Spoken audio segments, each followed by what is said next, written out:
is for Finance, Unity, Empowerment, Legacy.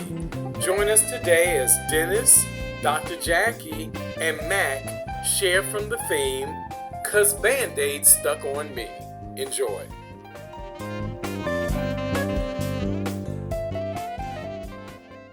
Hey guys, how are Good you? to see you. Hey, Oh, wait a minute. Who is that, Dennis? Nice to see you. it's the third Lone Ranger. Well, Wait a High minute. Hope Silver brought me in. We're back to Three Amigos. Three amigos. Three Musketeers. All right. All right. And I'm Always excited. apparently she didn't get the dress code announcement. Obviously not. Y'all didn't pass that out to me, but I knew that you needed some light, bright, Uh-oh.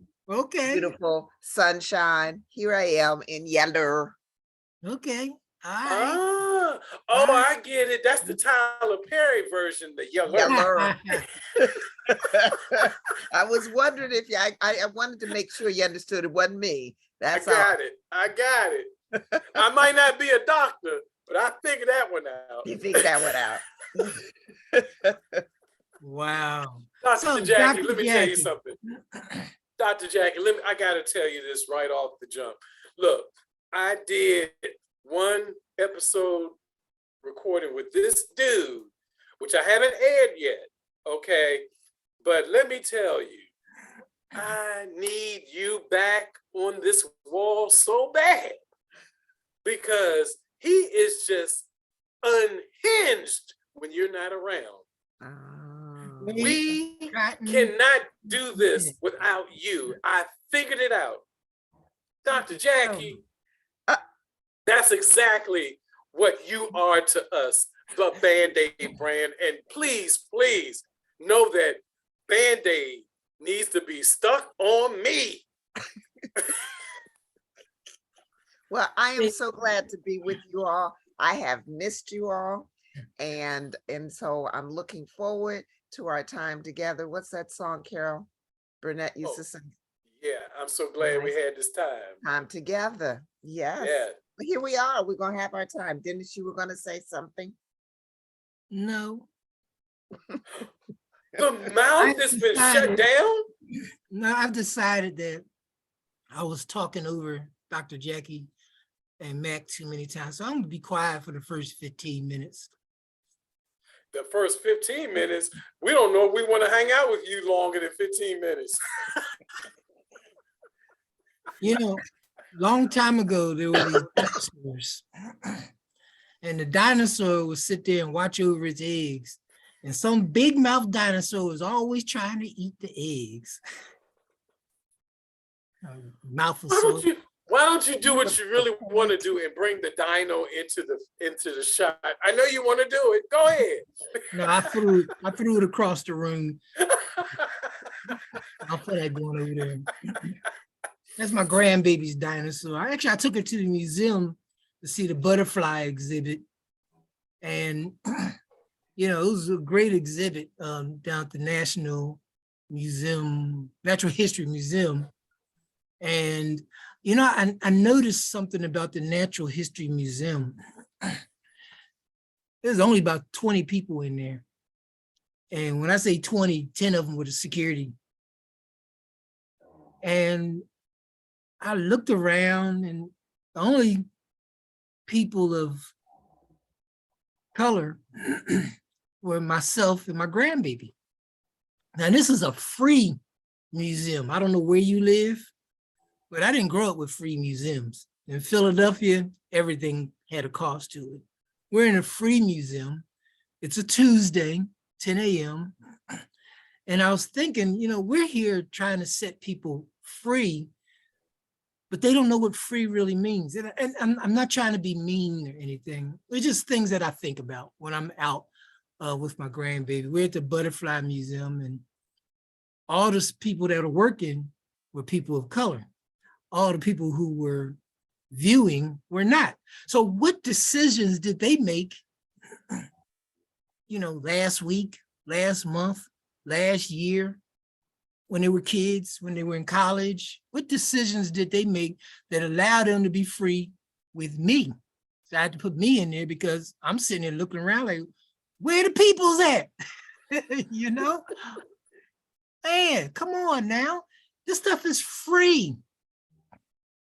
See, I like free, but I wouldn't have been able to take advantage of free if 20 years ago I didn't make a decision. And I made a bunch of crazy at the time financial decisions.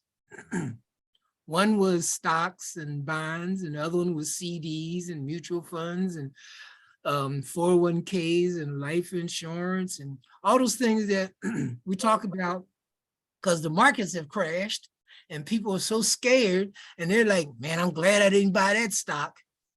And I'm looking at my friends and my friends are like, man, I'm glad I got some money to buy some more stock because it is now on sale. And I'm like, wow, there's that word, sale. So I know we have friends that are alike. We have friends amongst each other that we know together. I can't think of the word, sorry. And I remember back when they would see sale and they go buy stuff. And they would always talk about me because I was like, oh, the market's crashed. I'm gonna buy stock. And they'd be like, why are you buying stock? The market's crashing. No, it's on sale. So those sales have allowed me to be able to go to the museum anytime I want. But those other sales that my friends were doing, not these two, my other friends were doing, allowed them to have to keep working. And it just different things just dawn on me, in those situations. And my daughter asked me this morning, how do I teach my daughter, which is my grand, how do I teach her about finances in life? And usually I have an answer, but I decided to bring it to the panel because the three of us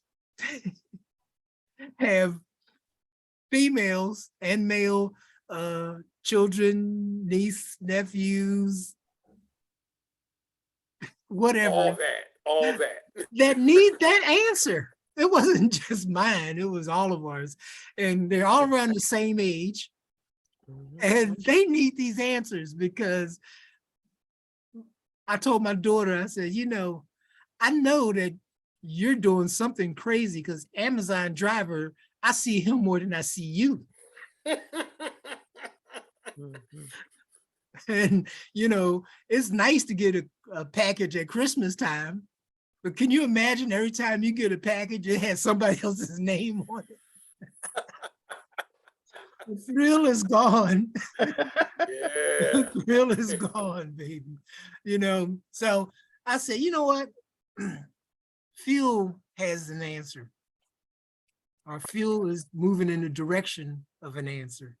So I'm gonna post this to you guys since we are all in the same boat at the same time with almost the same situations, but different. Yeah, two of us are in the same color, and then one decided to be a renegade, but renegade.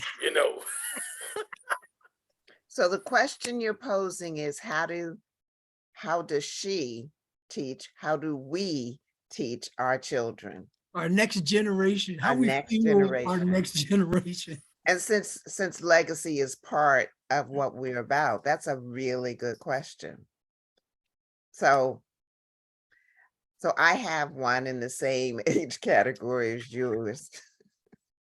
I have the same challenge and I have been trying to figure it out. So starting positive, because the first thing that comes to my head is something negative.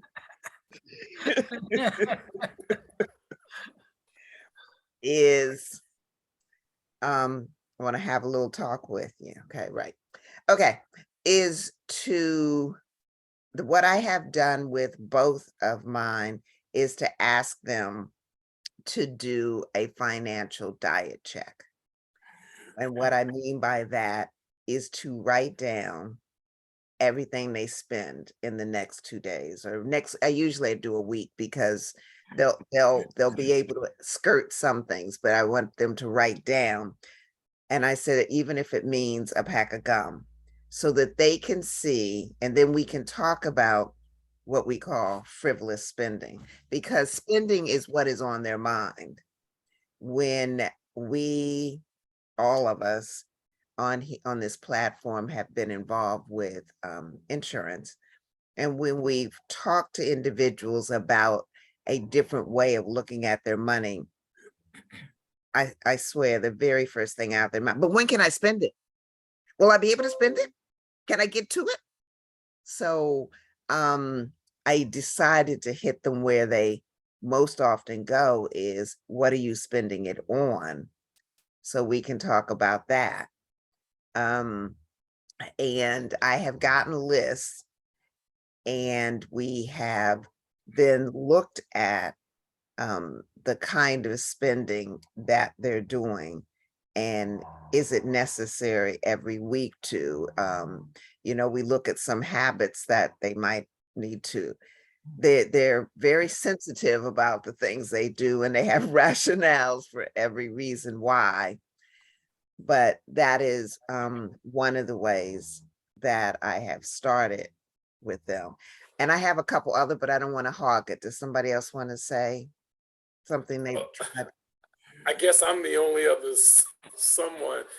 So, kind of in the same ballpark, Dr. Jackie. And I think that you and Dennis, in your own ways, have the same thing in common, because I look at what he's doing with his granddaughter, and it's like the way that he engages her with things related to, growing stuff agriculturally and getting into that mindset. I think we can do the same thing with finance and just the understanding of money, even if it's nothing more than, doing what I would call like a penny allowance, where she does something and you give her a certain amount of pennies, and then you show her how she can actually budget each of those pennies into something, that she's trying to achieve, or, whatever the goal is. And she can not only get the concept, but she can physically see what's going on. And, after a couple of weeks or so, and it's like, wow, I went from 10 pennies to now I have 50 pennies. A few weeks later, I've got 100 pennies, and so on and so on. And I think that sometimes we're so instructional in the way that we relate to the children, when what they need more so is the visual example. Mhm. So even like when I was coming up, even though I didn't actually do a budget with my mother, because you guys give my mother so much credit here, but I watched it. And it's interesting enough, I do really the same thing that she does now, only instead of her doing it on a piece of paper, I just do everything on a computer now, but it's on a spreadsheet, but it's the same thing, which made me laugh, because it's like, oh my gosh, I'm Dorothy. Here I am at this point, and I'm just doing exactly what she would do. So that would be my input on that one. So Well, Dennis, yeah. I know you have something to say, but I just wanted to say that part of it is being the model. And so when your daughter talks about her daughter, is she a model? Does she understand? When my niece talks about her children, is she a model? So go on, I'll add something else afterwards. Well, absolutely. That's what I was getting ready to say. Max said it one way, you said it another way, and I said it to my daughter just the other day. I said, when we used to tell us don't talk in front of the children, our children shouldn't be around adults. I said, your daughter hears everything you say and she watches everything you do. So you have to consciously show them, like Max said, like you just said, Dr. Jackie, is your physical presence. You know, do you go after your wants all the time? They can feel that. Or do you go after your needs all the time? You know, when you go to the grocery store, do you go to the potato chip aisle first? Or do you get the staples, you know, the meats, the whatever you eat? You know, do you take care of that stuff first? You know, do you explain to her why you made the choice of juice versus water, or juice versus this juice, or, you know, those things, you know, help us get to where we're going to get to. And there was a joke I saw yesterday, and I know I'm not going to say it right, so I'll just say part of it. The gentleman's wife is Mexican. So she cooks all Mexican foods. Actually, it was a child. I'm sorry, it was a child. It wasn't the husband. Then the child said, "Mom, you do know I like this kind of food also." So the mother says, "Well, I'm Mexican." He says, "But I'm Mexican and Black, or American, or African American, or Nubian, whatever you choose to call yourself." And because Mexicans are also North Americans. So, and she was astounded, because all the things she thinks about is she likes tamales and refried beans, and everybody's going to like tamales and refried beans, but it's not true. He said, "Mama, I need you to cook me some fried chicken, some collard greens, some corn on the cob." And, you know, that translated to the adult story, which is the same story. The adult has married a Mexican woman. They have a loving life, but when presented with other ethnic foods, he won't eat anything. He said, "No, I'm eating refried beans and whatever." I'm not trying to put anything on that, because it is what it is. But when he goes to a family reunion, he's first at the chicken table. He's the first at the macaroni table. He is the first at the potato salad table. So the wife is like, "Well, I make potato salad." He said, "Yes, dear, and it's very good." So, but the whole point is that your actions and what you're used to. So I tell my daughter, in time of plenty, you don't go out there and buy a fur coat. You save up for time of famine, because famine surely will come, be it a real famine or financial famine or whatever, you know. In college, I had 1 million friends, but once I started working, I had 2. You know, so in time of plenty, I concentrated on those 2 that were going to be there through thick and thin, which is Mac and our other friend who is hospitalized right now. And our friendship has lasted over time. But the friends I had in college, if it wasn't for Facebook, I probably would never hear from them again, you know. So what I mean by that is my daughter sees me keep in contact with my friends. So she keeps in contact with her friends, and her daughter sees this also. So we're always in a position to learn. Now, how we do our finances and how we complain about finances is a whole different thing, because the Amazon man and me are now friends. So when The banker and me are not friends. I'm not friends. Go ahead, yeah. So when I was coming up, I am the elder of my brother, and my dad pumped in the word save, save, save, save.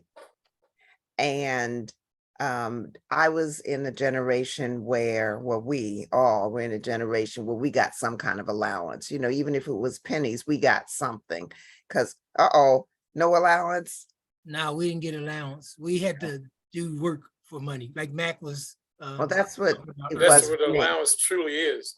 Yeah. Yeah, we The had to do allowance something. is that your form of a job as a kid. So mine Right. was dishes, my brother's was taking out the trash. Okay, okay. We got our nickels and dimes or whatever it happened to be, so that we then could exercise the verb save, the action of saving. We had to have something in order to do it. Excuse me. And so I got it, and my brother got spend. And so, and you see that with his kids. I wasn't blessed with any, but you see that model was there. But okay, so now I'm gonna go with save. So now fast forward to my brother has 3 kids, and the youngest one called and said, I really don't want to always have to ask somebody for money and for help. And I know that you can help me. And I said, well, do you have, when you pay your bills, do you ever have any extra money? No, don't have any extra money. I said, I want you to look for it. And that's when we did the list, right? And he gets paid twice a month. And I said, I want you to send me whatever, I don't care if it's $5 or $25. I want you to send me that money and I'm gonna set up an account for you. So the account started growing and I never told him how much was in it. And he got in the habit of sending $100, and then sometimes it would drop, but it was more often 100. And so one day, it was several months later, he needed some money. And he said, Aunt Jackie, I'm in need and I really need some money. He had forgotten all about this account. And I said, okay, how much? So he said 300. Remember the story that when we were talking to people, we would find that if an individual needed 4 tires, 100 each, they often did not have that $400.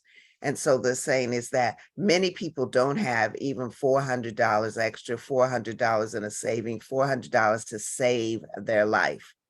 Okay, because they need to go to work. 4 tires, right? Okay, he needed 3. I said, okay. So I sent it, didn't tell him, sent it. He went on and he called me back and thanked me so much. And I said, oh, you don't need to thank me. He said, what do you mean? I said, that was your money.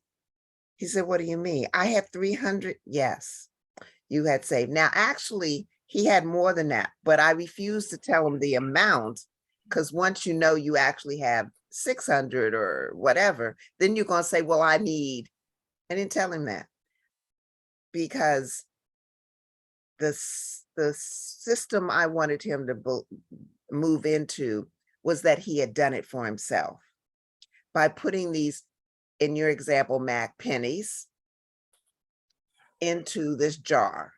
Okay, he sent it to me by Zelle, the thing all of them use, and I put it in the bank. So then I noticed he was all excited. He stopped sending me money. So after about 2 or 3 months, I said, what happened? Why'd you say? He said, well, I'm doing it for myself. And a year later, we were talking, he had saved $3,000 because he had more consistently put it in. He was lamenting the fact that he had to take it out because he's in one of those contract positions. And so the weather changed, the contract stopped. And so he had to pay his mortgage. And I said, but listen, because you saved, you were able to help yourself. And he understood. So it's a slow process. And what did you say, Dennis? They got to see it. You got to figure out a way to help them see that application. So Yeah, that's so good. And while you guys were reflecting, it actually made me reflect to my other parent, because my dad is an awesome guy. Now, he didn't handle the finances, But when you talk about setting examples, he was a great guy for that. As a child, I went to his office on multiple occasions. I got to see him interact with coworkers, superiors, everything. So, like what Dennis was saying earlier, in we used to have this attitude of not having the children around us. We having grown folk talk. I kind of push back on that, because if you have the children around and you're willing to actually engage them in that talk in a manner that they can understand, it gives them insight in how to navigate in this world. So that, and for my dad, I'm gonna tell you guys, one of the things that I loved about that guy is that early on, he challenged me to always have a point of view. But here's the kicker: not just have that point of view, but to be able to defend it. And that was a difference maker, sitting at my kitchen table with my father, in fact, with my parents. So with my mother, it was always about, we had to go through the spelling bee. And I'd spell these words, and my mother would say again and again and again, like drill sergeant kind of stuff, right? With my father, he's on the other side, being an accounting major. He was like, all right, what's 1/3 of this? What's the common denominator of that? All this kind of stuff was part of my actual interaction with my parents. So it made me think outside the box.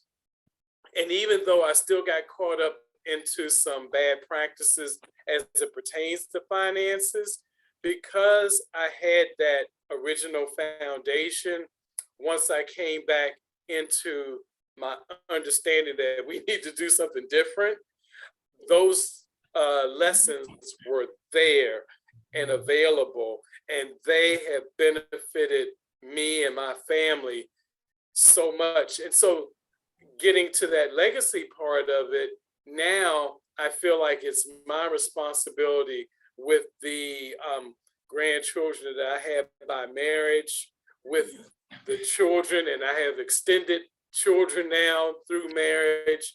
And in most of those cases, with the children outside my own, they didn't have that kind of guidance. So it's almost like taking them as babies and reprogramming them slowly but surely into how to not only think about life, but also think about money, think about what is your future, what's your plan, where are you trying to get to, and how are you trying to get to it, and are you doing the things right now that are going to help you get to where you need to go. So, and that's ongoing teaching that I think will take forever.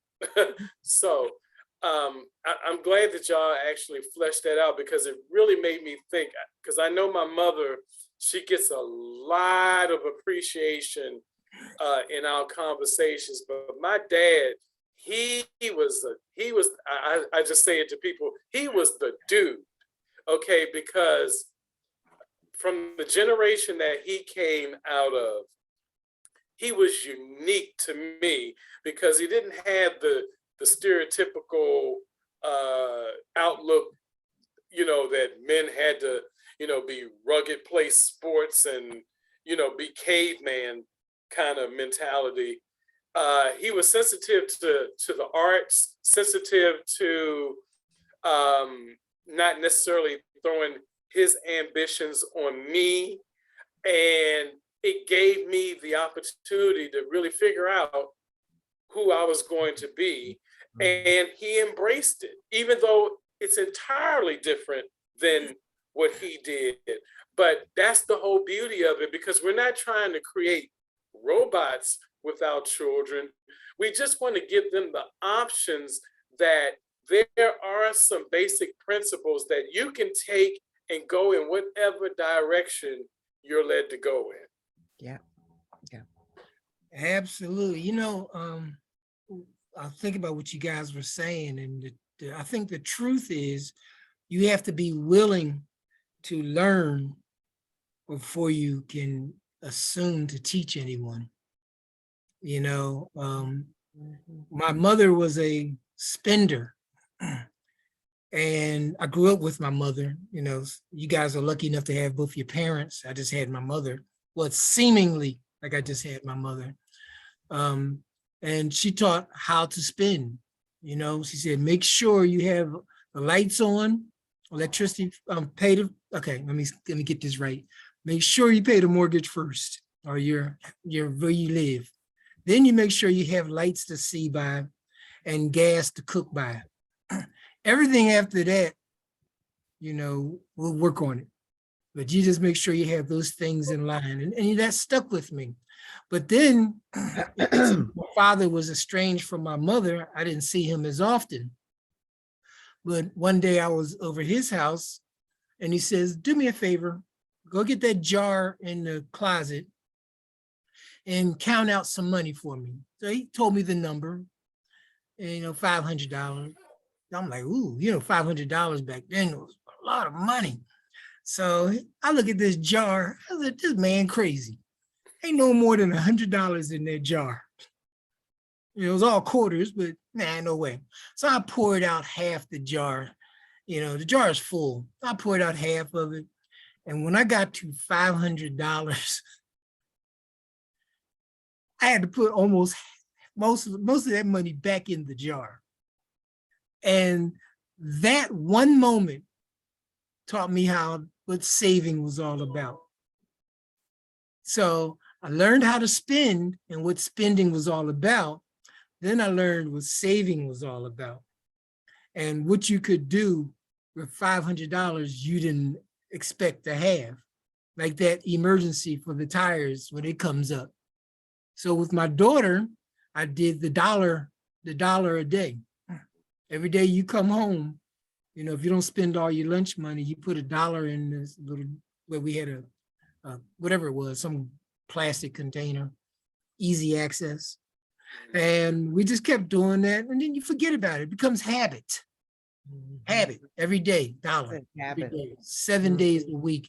And came time for vacation. And she's like, Daddy, I don't have any money for vacation because I ain't paying for it. So I said, well, don't worry about it. Let's look at your container. Cut the container open, poured it out, $400 in dollar bills. That's like club money, right? So for you, maybe. Well, I'm talking about the dollar bills. I know. For you all, maybe. I know exactly what you're talking about. I don't think that works anymore. I've seen people make it rain and there were no dollar bills. No. The thing is, so both of us, through almost the same lesson, learned how to save. And since I raised my daughter, I took her to the grocery store all the time and I taught her how to spend. Everything that we're saying is how we train the next generation. Yeah. They don't want to learn. They don't want to learn. They want to spend. And that's the first thing they learn to do, because if you watch them cartoons, next you know there's a doll or a puppy dog or a candy bar that comes with those cartoons. They learn how to spend. But then you got to teach them spending for a purpose. My daughter, actually, we got in what we call a fight. But Dad, I don't have no money, that kind of fight. And I forced her, yes, forced, can't do it to your children nowadays, but I forced her to buy life insurance. Dad, I don't have enough money for life insurance. Don't worry, I'll pay for the first one. Dad, I don't have money for life insurance, but I want one. Okay. Dad, can I get any more life insurance? Sure. Do you understand life insurance? No, but I know if you're getting one, I'm getting one. See, that was by example. I kept getting them. she kept getting them. When her daughter was born, 31 days old, life insurance. I know. There's a contingent of people who think life insurance is a stupid thing. You gotta be careful with that word stupid, because you know that thing about that pointing the finger? Mm. There's 3 of them pointing back at you. So she needed a car. Where did we go to get the money? Her life insurance policy. She was even shocked. You can get any car you want, baby. But I don't have any life insurance. Oh my gosh. She's amazed that her life didn't change at all. It did, but it changed years earlier, right? So then she says, Daddy, I want a house. Okay, go pick a house. Where did we get the down payment? Life insurance. Wow. Yes, you can use your 401k to get a house, you know? So it's an example thing. They learn by example, and you have to be the example. So That's I think it. that's what we've all done, whether we Yeah. planned on it or not. You know, like Jack said, her brother was the spender, she was the saver. Mac didn't have a sibling. You know, the parents said, no more of these. And you know what? You are telling nothing but the truth.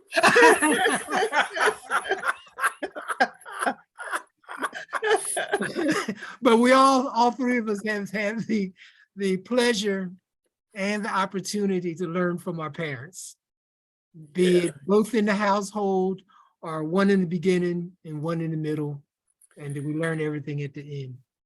Yeah, and I would like to just jump on the flip side of that, because that's the truest statement that we could make.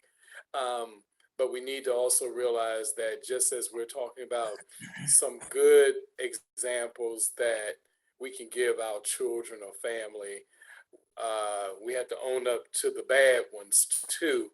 And so, you know, my firstborn, he didn't get the same examples that my secondborn got. And interesting enough, it shows.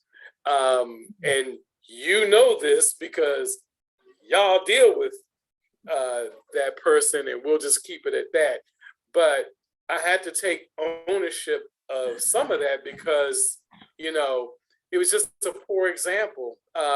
You know, as young parents just hustling, so to speak, not understanding anything about money, even though I had the perfect examples in my home, but just totally going away from that. But yeah, by the time the second one came on board, you know, it was a whole different thing going on, and I had goals. I was developing those things. I had a career as opposed to just jobs, because there's a difference. Yeah, the difference.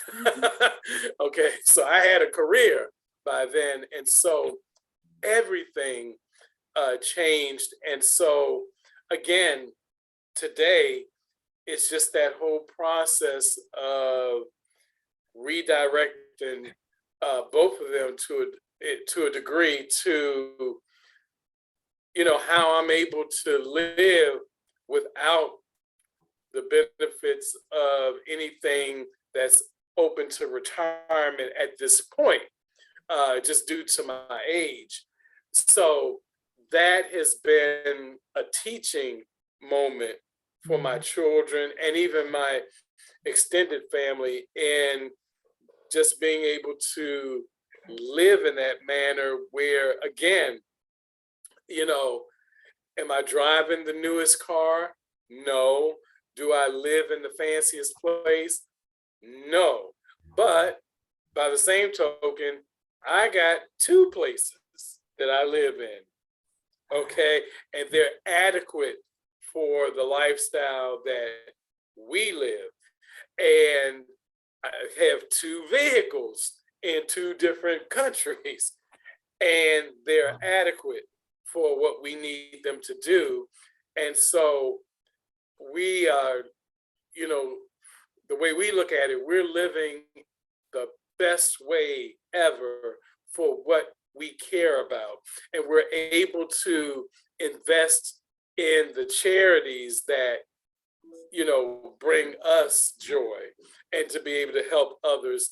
And at the end of the day, I think it's about really trying to prioritize, are you really in this just to make money, or to make an impact, make a difference? Because that will automatically govern how you look at finances. Because as long as the focus is on you, well, you're going to be wealthy, probably, but you'll also be suicidal, because there's absolutely no joy in just trying to accumulate more wealth, if that's all you've got. But if you then can have a platform, whatever that is, that turns you on, that's outside of you, then it makes you, really look at things, prioritize what really needs to be addressed, what can wait. And from my point of view, it just makes for a better way of living. All right. Well, Elon Musk says, I want to get people to the moon, to Mars. He didn't say I want to make $1 billion.